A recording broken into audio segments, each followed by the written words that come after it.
اہل ایمان کی اپروچ یہ ہے وہ جو کہ اللہ کے حضور دعا کرتے ہیں، اے اللہ ہمیں دنیا میں بھی بھلائیاں عطا فرما اور آخرت میں بھی بھلائی عطا فرما، اور آخرت کی سب سے بڑی بھلائی ہمیں دے دے کہ ہمیں آگ کے عذاب سے بچا لے، آمین۔ آپ علیہ السلام نے فرمایا کہ قوی مؤمن اللہ تعالیٰ کو ضعیف مؤمن سے زیادہ پسند ہے، یعنی جو صحت مند مؤمن ہے نا وہ کمزور مؤمن سے اللہ کو زیادہ پسند ہے۔ نبی علیہ السلام نے فرمایا، اے ابو ہریرہ، جو چیز تمہیں نفع دے اس کے لیے خوب کوشش کرو اور پھر اللہ سے مدد طلب کرو، دیکھنا کاہلی نہ کرنا، سستی نہ کرنا، اور پھر اگر رزلٹ تمہارے خلاف آئے تو کہنا جو اللہ کی مرضی، اگر مگر نہ کہنا اگر مگر شیطان کا دروازہ کھول دیتا ہے۔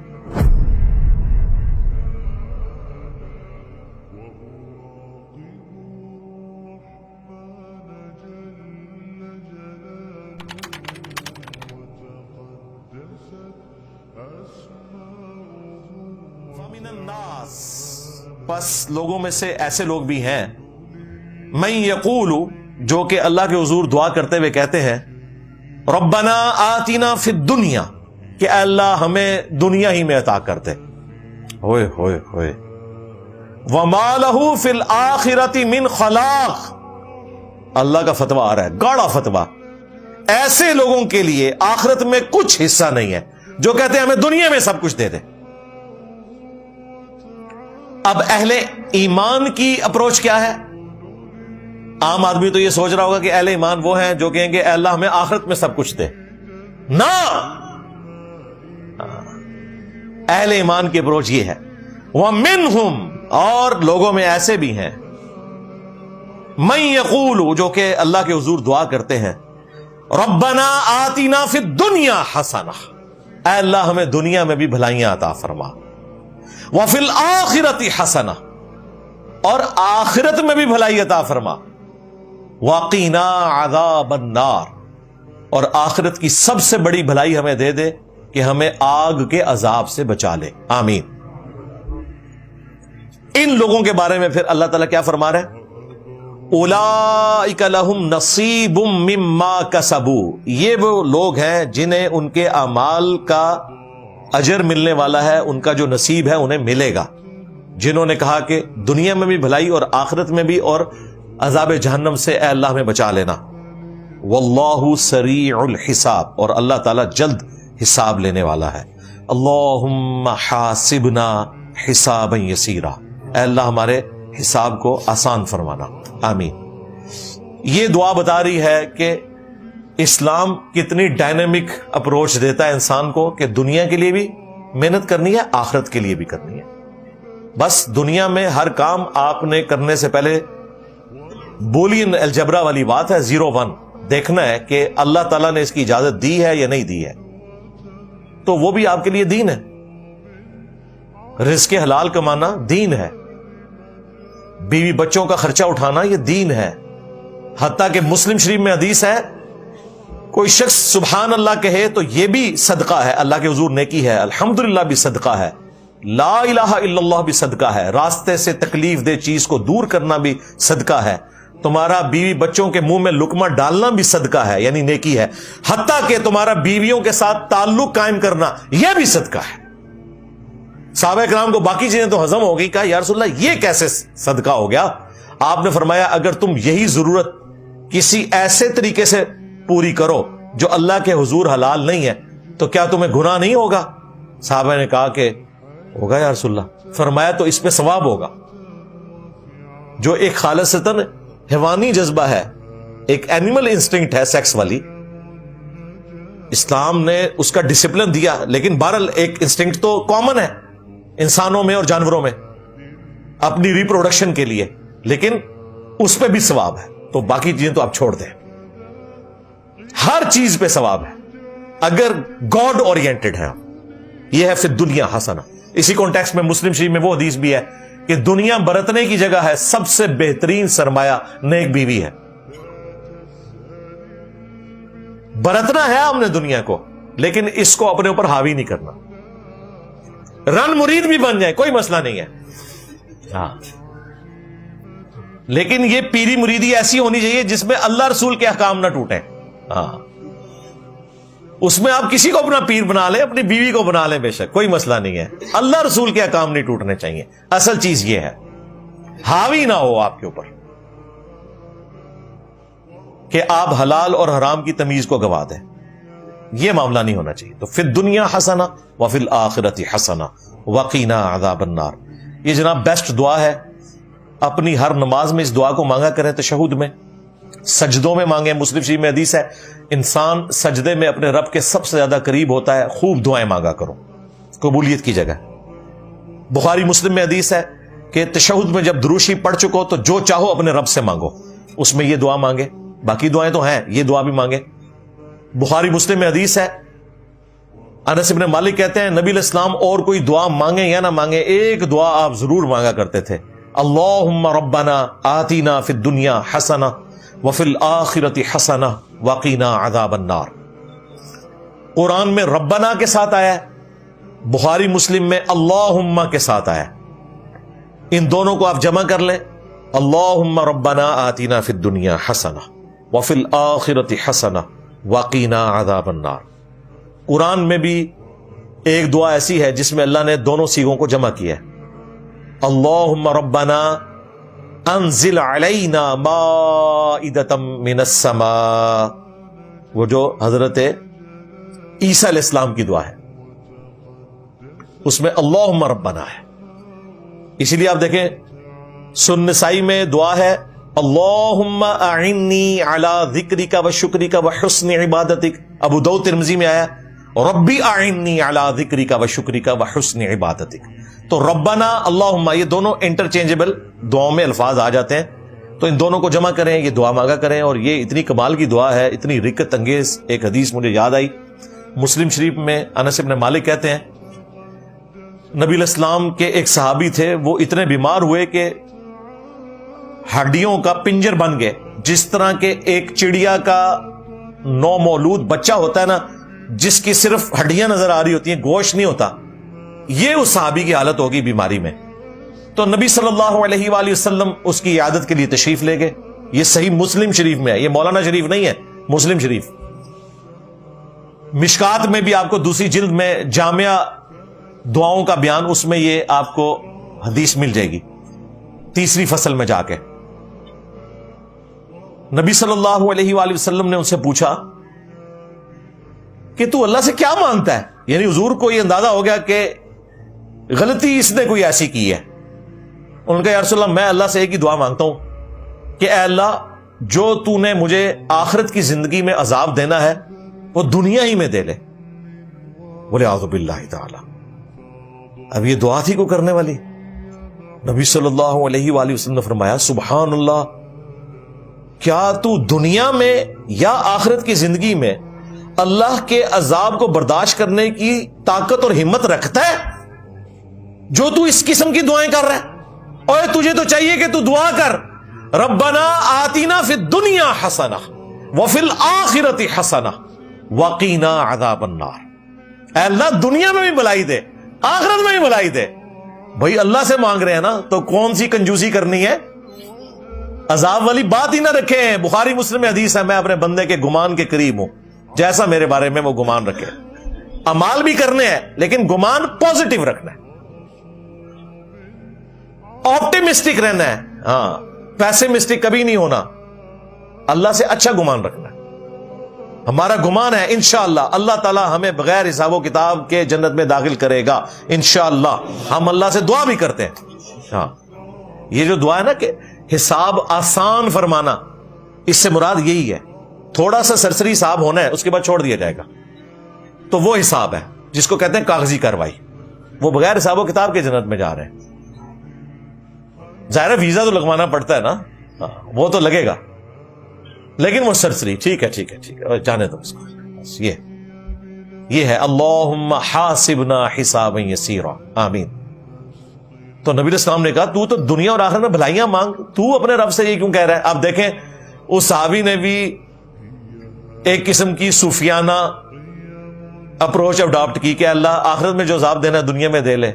اور بھائی نہیں، نبیوں کی یہ تعلیمات نہیں ہے. نبی تو یہ کہتے ہیں کہ اللہ سے بھلائی مانگو، عذاب مانگو ہی نہ، عدل مانگو ہی نہ، اس کی رحمت مانگو. لا تقنطوا من رحمت اللہ، اللہ کی رحمت سے نا امید نہیں ہونا. یہ نا امیدی ہے کہ یا اللہ مجھے پتا ہے کہ آخرت میں تو عذاب ہونا ہے، تو دنیا میں دے لے آخرت میں نہ دے. توبہ توبہ، کیوں بھائی؟ نہ دنیا میں نہ آخرت میں. اللہ ہم کوئی ٹارزن نہیں بنتے، ہم تیرے کمزور بندے ہیں. ہاں، اللہم انک عفو تحب العفو فاعف عنا یا غفور. اللہ سے عافیت کا ہی سوال کرنا ہے آپ نے. تو نبی علیہ السلام نے پھر اس کے لیے دعا فرمائی اور اسے کہا یہ دعا پڑھ. تو صحابہ اکرام کہتے ہیں کہ وہ بالکل ٹھیک ہو گیا. چند دنوں کے بعد جس طرح مردہ زندہ ہو جاتا ہے، وہ دعا مانگی وہ ٹھیک ہو گیا. وہ کام انہیں خود پایا ہوا سی. ہاں، وہ کوئی نیچرل بیماری نہیں سی آئی، کوئی ایکٹ آف گاڈ اس والے نال نہیں سی، انہیں خود بیماری منگی سی. تو یہ دعا ہر سے جہاں بنائے. لوگ کہتے ہیں جی ہم اپنے دنیاوی معاملات میں نماز میں اردو زبان میں دعائیں مانگ سکتے ہیں. ہمارے استاد مولانا اسحاق صاحب رحمہ اللہ کا موقف تھا، دوسرے استاد جاوید احمد غامدی صاحب کا بھی موقف ہے. ہم اس کے ساتھ اگری نہیں کرتے. استقبال قبلہ اور عربی زبان یہ مسلمانوں کی یونٹی کی علامت ہے، اس کو کوئی چینج نہیں کر سکتا. نماز عربی میں پڑھی جائے گی. اس کا احساس آپ کو نان مسلم ملکوں میں جا کے ہوگا. میں 2004 میں چائنا گیا، ہمیں تو چائنی کوئی نہیں آتی تھی، لیکن امام جب نماز کے لیے کھڑا ہوا، الحمدللہ رب العالمین الرحمن الرحیم، کوئی گیپ نہیں تھا. وہاں جا کے اندازہ ہوتا ہے کہ عربی زبان مسلمانوں کی یونٹی کی علامت ہے. اس لیے عربی کو چینج نہیں کرنا آپ نے. اور دوسری چیز قبلہ. ہاں، ورنہ تو دیوبند والوں نے دیوبند کی طرف منہ کر کے نماز پڑھنی تھی، بریلی والوں نے بریلی کی طرف منہ کر کے نماز پڑھنی تھی. یہ اللہ کا شکر ادا کریں کہ یہ مسلمانوں کی یونٹی کی علامت ہے. تو عربی یونٹی کی علامت ہے. وہ کہتے ہیں ہم پھر دعائیں کیسے مانگیں؟ میں کہتا ہوں ایک دعا، ربنا آتنا فی الدنیا حسنہ وفی الآخرۃ حسنہ وقنا عذاب النار. بتاؤ دنیا کی کون سی دعا ہے جو اس سے باہر ہے؟ اچھی بیوی، اچھی اولاد، اچھی نوکری، اچھا رزق، اچھی صحت، یہ سب کچھ فی الدنیا حسنہ ہے. اچھی ڈگری، تعلیم میں کامیابی، یہ سب فی الدنیا حسنہ ہے. اور وفی الآخرۃ حسنہ، عذاب قبر سے بچنا ہے. آخرت مرتے شروع ہو گئی، میزان عمل پہ آسانی، وفی الآخرۃ حسنہ. حوض کوثر پہ آسانی، وفی الآخرۃ حسنہ. پل صراط پہ آسانی، وفی الآخرۃ حسنہ. جہنم سے بچنا، وفی الآخرۃ حسنہ. اور وقنا عذاب النار بھی ہے. تو جو دعا آپ نے کرنی ہے اپنے دل میں رکھیں اور یہ کلمات پڑھیں، اس کا ترجمہ ذہن میں رکھیں، اور کوئی دعا کرنے کی ضرورت نہیں. عربی میں دعا ایک ہی کافی ہے، ساری دعاؤں کو کفایت کر جاتی ہے. یہ دعا یاد رکھیں. آخر میں ایک حدیث کے اوپر آج کے ٹاپک کو کنکلوڈ کرتا ہوں. وہ اسی کے ساتھ جڑی ہوئی ہے، فی الدنیا حسنہ. صحیح مسلم میں امام مسلم نے تقدیر کے چیپٹر میں آلموسٹ 60 حدیثیں لی ہیں. بخاری میں بھی ہے تقدیر سے متعلق چیپٹر، لیکن مسلم شریف میں تفصیلاً ہے کتاب القدر chapter, the chapter of destiny. اس کی آخری حدیث ہے. امام مسلم تو انتہائی ذہین ترین آدمی تھے. اس کی وجہ یہ ہے کہ امام مسلم شاگرد ہے امام بخاری کے.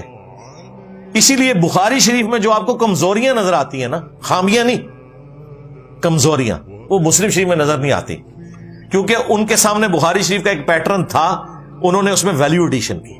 مثلا سب سے بڑی ایک کمزوری ہے بخاری شریف میں، ایک حدیث کے مختلف جو طرق ہیں وہ سکیٹرڈ ہیں پوری بخاری میں، لیکن امام مسلم ایک ہی حدیث کے سارے طرق اکٹھے لیتے ہیں.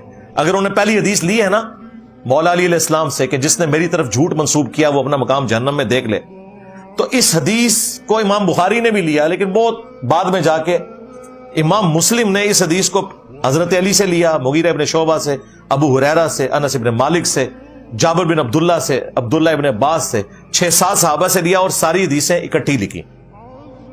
وہ سارے طرق ایک جگہ جمع کر لیتے ہیں تاکہ آپ کو پوری بات سمجھ آ جائے. بخاری شریف میں آپ کو ایک حدیث کے کئی طرق مختلف جگہ پہ سکیٹرڈ فارم میں نظر آتے ہیں.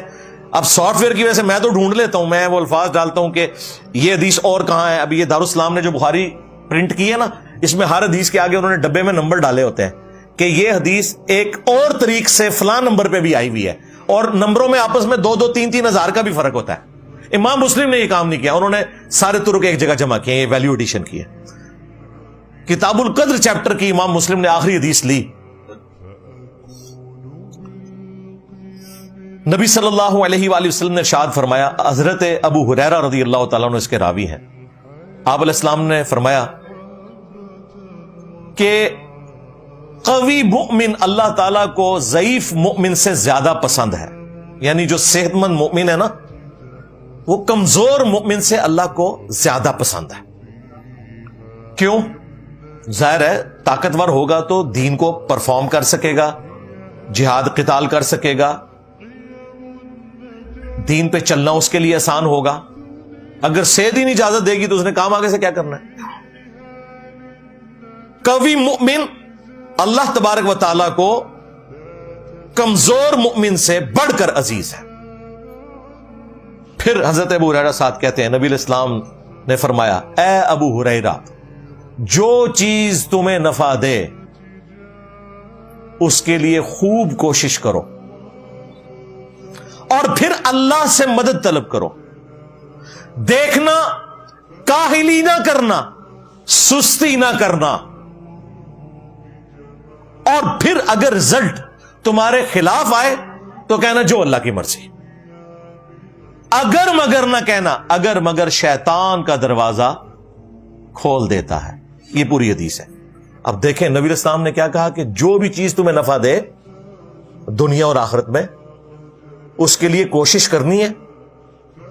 کوشش کا ذکر پہلے کیا، پھر کہا اللہ سے مدد بھی طلب کرنی ہے، یعنی اسباب بھی اختیار کرنے اور مسبب الاسباب سے بھی اپنے آپ کو آزاد نہیں کرنا، لیکن سٹارٹ کوشش سے ہے۔ والذین جاہدوا فینا لنہدینہم سبلنا، جو لوگ ہماری راہ میں کوشش کریں گے ہم اپنی راہیں ان کے لیے کھولیں گے۔ یہ اللہ تعالیٰ کی طرف سے ایک ڈیوائن پلان ہے، یونیورسل ٹروتھ ہے جو قرآن میں ریویل ہوا کہ کک آپ نے مارنی ہے، کوشش آپ نے کرنی ہے، پھر اللہ تعالیٰ آپ کے لیے راہیں کھولے گا۔ اے ابو ہریرہ، جو چیز تجھے نفع دے اس کے لیے کوشش کرنا، اللہ سے مدد طلب کرنا، اور پھر ساتھ فرمایا کاہلی نہ کرنا، سستی نہ کرنا۔ ہاں، یہ نہیں ہے کہ محنت کوئی نہیں کیا اور پیپروں پہ دروشی پڑھ کے پھونک آئے، فیل ہو جاؤ گے انشاءاللہ، کیونکہ ہمارے نبی کی تعلیمات نہیں ہے۔ کوشش کرنا، اللہ سے مدد طلب کرنا، کاہلی نہ کرنا، سستی نہ کرنا۔ ہاں، اب اگر رزلٹ تمہارے خلاف آیا نا، پھر کہنا جو اللہ کی مرضی، میں نے تو کر لیا تھا۔ اس کا مطلب ہے کہ اللہ کی مرضی اس میں نہیں تھی۔ اگر مگر نہ کرنا، اسٹریٹجی کو آپ ریویزٹ کر سکتے ہیں کہ اب میں اس کو یوں کر لوں گا تو بہتری آ جائے گی، وہ الگ بات۔ لیکن جس کو کہتے ہیں لکیر پیڑنا پا کے بہ جانا، ہائے میرے نل کے ہو گیا، نہ یہ نہ شکری ہے۔ مولا علی کا قول ہے، میں نے اپنے ارادوں کے ٹوٹنے سے اپنے رب کو پہچانا ہے۔ یعنی انسان کوشش کرتا ہے، حالات فیوریبل ہوتے ہیں، اس کے باوجود رزلٹ مرضی کا نہیں آتا، اس کا مطلب ہے کہ اللہ تعالیٰ کو کچھ اور منظور ہے، اللہ تعالیٰ کو کسی کی آزمائش منظور ہے، وہ اپنی جگہ۔ دعائیں اذکار صرف اس لیے ہے کہ تقدیر کا وہ حصہ ٹل جائے جس کا ٹلنا تقدیر میں لکھا ہوا ہے کہ دعا کی برکت سے ٹلے گا۔ جس طرح بخاری مسلم میں حدیث ہے، جو چاہتا ہے کہ اس کی عمر دراز کر دی جائے، اس کا رزق کشادہ کیا جائے، وہ اپنے رشتہ داروں کے ساتھ حسن سلوک کرے، یعنی ان کے اوپر خرچہ کرے۔ اور حسن سلوک اخلاقن بھی ہو سکتا ہے، لیکن اصل چیز تو جیب ڈھیلی کرنا ہے، جو مشکل کام ہے۔ تو تقدیر میں لکھا ہوگا کہ اس کی عمر اتنی ہے، اس کا رزق اتنا ہے، لیکن جب یہ اپنے رشتہ داروں پہ اتنا خرچ کرے گا تو میں اتنے سال اس کی عمر بڑھا دوں گا، یا اس کی عمر میں اتنی برکت کر دوں گا کہ کم وقت میں وہ زیادہ کام کر لے گا۔ یہ بھی تقدیر میں لکھا ہوا ہے۔ لہذا تقدیر بدلتی کوئی نہیں ہے، یہ ذہن میں رکھیے گا۔ تقدیر وہی بدلتی ہے جس کے بارے میں لکھا ہوتا ہے کہ اس نے بدلنا ہے، اور وہ آپ نے ایکٹ پرفارم کرنا ہے۔ ظاہر اللہ کے رولز ہیں۔ آپ اگر ننگے پاؤں سردیوں میں پھریں گے تو انشاءاللہ بیمار ہوں گے۔ آپ بسم اللہ الذی لا یضر پڑھ کر ساکٹ میں 2 انگلیاں دیں گے، انشاءاللہ تعالی آخرت میں پہنچ جائیں گے۔ آپ اعوذ بکلمات اللہ التامات من شر ما خلق پڑھ کے کوبرا سانپ کے منہ میں ہاتھ ڈالیں گے تو انشاءاللہ آخرت میں لینڈ کریں گے۔ کیونکہ آپ نے اپنے اوپر تقدیر کو خود غالب کیا ہے. جب تقدیر کوئی شخص اپنے اوپر خود غالب کرتا ہے پھر دعائیں اثر نہیں کریں گی. دعا ہے ناگہانی آفت, دیکھیں نا اس میں الفاظ ہے ناگہانی آفت. اس کے باوجود اگر کوئی آفت آ جاتی ہے دعا کے باوجود, تو یہ اب آپ کی آزمائش ہے جو ہم اتنی آیات ڈسکس کر چکے کہ وہ اللہ نے آزمانا ضرور ہے. تو دعا والا سلسلہ, دعا کا پروٹوکول جامعہ ترمذی میں آیا کہ آپ نے اللہ کی حمد اور درود شریف پڑھ کے اللہ کی طرف متوجہ ہونا ہے, اللہ تعالیٰ محروم نہیں لوٹائے گا. دعا آپ نے مانگنی ہے. اسی طریقے سے جامعہ ترمذی میں آیا کہ جو شخص یہ چاہتا ہے کہ مشکل میں اس کی دعا سنی جائے تو اسے چاہیے جب وہ خوشحال ہو اس وقت بھی اپنے رب کو یاد کرے. اسی طریقے سے جامعہ ترمذی میں ایک اور حدیث ہے, مسند احمد میں وہ تفصیل کے ساتھ ہے کہ دعا کبھی بھی رد نہیں جاتی. یا تو جو مانگا وہ مل جاتا ہے, یا اللہ تعالیٰ اس سے بہتر کوئی نعم البدل دے دیتا ہے, کوئی تکلیف ٹال دیتا ہے, یا پھر وہ دعا آخرت کے لیے محفوظ کر دی جاتی ہے. قیامت کے دن اللہ تعالیٰ اس کے بدلے نیکیاں دے گا. جب صحابہ کرام نے یہ سنا تو ان کا ایٹیچیوڈ کیا کمال تھا. انہوں نے کہا یا رسول اللہ اگر دعا ہر حال میں قبول ہو رہی ہے تو ہم تو پھر بہت زیادہ دعائیں مانگا کریں گے. تو نبی علیہ السلام نے کہا کہ اللہ تعالیٰ بھی بہت زیادہ دعائیں سننے والا ہے. ہاں, صحابہ کرام نے یہ نہیں کہا کہ یا رسول اللہ اگر آخرت میں اجر ملنا ہے اور دنیا میں ہمیں کچھ نہیں ملنا تو پھر تو دعا مانگنے سے فائدہ ہی کوئی نہیں. ساڑھے لوگ اس پاس ٹر پیندے رہے, کہتے نہیں مانگا وہ ملے ہی نہیں. صحابہ کرام کو جب بتایا گیا کہ جی دعا قبول ہونی ہے, یا تو جو مانگا مل جائے گا یا اس کے بدلے کوئی نعم البدل دے گا, وہ اللہ نے ڈیسائیڈ کرنا ہے کہ تمہارے لیے کون سی چیز بہتر ہے, یا پھر آخرت میں نیکیاں مل جائیں گی. تو انہوں نے کہا پھر تو ہم زیادہ مانگیں گے کہ یہ تو ضائع ہی نہیں جاتی. دعا کبھی بھی ضائع نہیں جاتی. ہاں, یہ ذہن میں رکھیے گا. اور یہ بھی جو بعض لوگوں کے دماغ میں ایک کیڑا گھس جاتا ہے نا کہ جی میری دعائیں قبول نہیں ہو رہی ہیں اور جو میں چاہ رہا ہوں وہی مجھے ملے, اس سے بھی اللہ کی پناہ. آپ مانگے, باقی جو اللہ کی مرضی, جو میرے لیے بہتر سمجھتا ہے.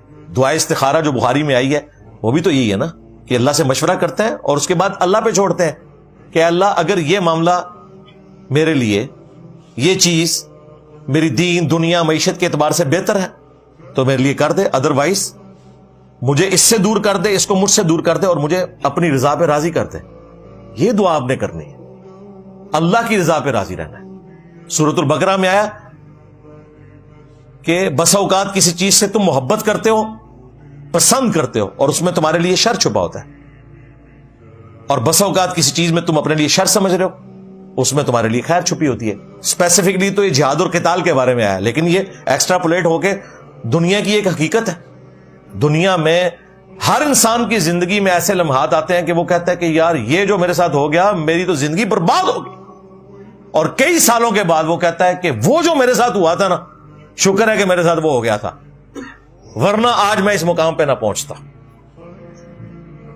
اس لیے جب کبھی کوئی ایسا معاملہ ہو تو آپ اللہ کی رضا پہ راضی رہیں. انا للہ وانا الیہ راجعون اللہم اجرنی فی مصیبتی واخلف لی خیرا منہا. ایک اور دعا ہے سورہ بنی اسرائیل میں, ربی ادخلنی مدخل الصدق واخرجنی مخرج الصدق وجعلنی من لدنک سلطانا نصیرا. یہ نبی علیہ السلام کو دعا سکھائی گئی تھی. آپ تو بڑے غم کی حالت میں مکہ شریف چھوڑ رہے تھے کہ 52 سال میں نے زندگی کے یہاں گزارے. لوگ مدینہ مدینہ کرتے ہیں, یقیناً مدینے کا مقام مکے سے زیادہ ہے, لیکن ایک دوسرا اسپیکٹ ہے کہ مدینہ شریف میں حضور کی زندگی کے صرف 11 سال ہیں, وہ بھی 10 سال ہی بنتے ہیں آلموسٹ, اور مکے میں 52 سال ہے. بڑی مشکل سے چھوڑا, حضور تکلیف میں تھے. ترمذی میں الفاظ ہیں, آپ علیہ السلام کعبے کی طرف دیکھ رہے تھے کہ تو اس دنیا میں مجھے سب سے بڑھ کر محبوب ہے, لیکن تیرے لوگ مجھے یہاں رہنے نہیں دیتے, چھوڑ کے چلے گئے. اللہ تعالیٰ نے دعا سکھائی, ربی ادخلنی مدخل الصدق واخرجنی مخرج الصدق. اے اللہ اب اپنی مرضی سے تو مجھے جہاں پہ داخل کرنے لگا ہے نا, سچائی کے ساتھ مجھے وہاں داخل کرنا مدینہ شریف میں, اور یہاں مکہ شریف سے جو مجھے نکلنا پڑ رہا ہے تو سچائی کے ساتھ تو نے نکالنا ہے مجھے, اور اپنی طرف سے میرے لیے مدد فراہم کرنی ہے. اور پھر ایسی مدد فراہم کی کہ 13 سالہ تبلیغی دور جو مکے کا تھا اس میں صرف 125 بندے مسلمان تھے, اور اگلے 13 سالوں میں رومنس اور پرشینز بھی مسلمانوں کے قدموں میں ڈھیر ہو چکے ہوئے تھے. اتنی بڑی ریولوشن آ گئی. تو یہ دعا بھی پڑھا کریں. میرے آفس میں جب مجھے انہوں نے ریٹائرمنٹ جبری آفر کی، بینیفٹس کے ساتھ ہی ظاہر ہے آفر کی، میں تو ابھی ریٹائرمنٹ نہیں لینا چاہ رہا تھا. 8-9 سال میں نے دعوت و تبلیغ کا کام پیرلل میں کیا. تو میرے ڈائریکٹر جو ہے نا وہ بڑا ڈرتے ڈرتے کانپتے ہوئے مجھے وہ فیکس دکھا رہے کہ انجینئر صاحب یہ دیکھیں. انہوں نے، میں نے پکڑتے ہی نہ پہلی دعا یہی پڑھی، ربی ادخلنی مدخل صدق واخرجنی مخرج صدق. مجھے یاد تھا کہ نبی علیہ السلام کے لیے کامیابی کے دروازے کھلے ہی اس کے بعد تھے. اور دوسری دعا وہی، انا للہ و انا الیہ راجعون اللہم اجرنی فی مصیبتی واخلف لی خیرا منہا. اور تیسری اصحاب الکہف کی دعا، ربنا آتنا من لدنک رحمہ وہیئ لنا من امرنا رشدا. تو دیکھ لیں 2017 میں یہ میرے ہاتھ میں کاغذ آیا جب ہمارے سبسکرائبر 1 لاکھ سے بھی کم تھے، اور 2017 سے آج 2025 ہے. اور اب دیکھیں اس وقت دنیا میں یہ نہیں کہتا کہ انجینئر ہو رہی ہے، بلکہ کہتا ہوں میں نبی سا ہے ہی کوئی نہیں، تیرے بابے تھے شے ہی کوئی نہیں. صلو علی محمد و آل محمد، اللہم صلی علی محمد وعلی آل محمد واصحاب محمد وازواج محمد وامت محمد اجمعین الی یوم الدین. آمین.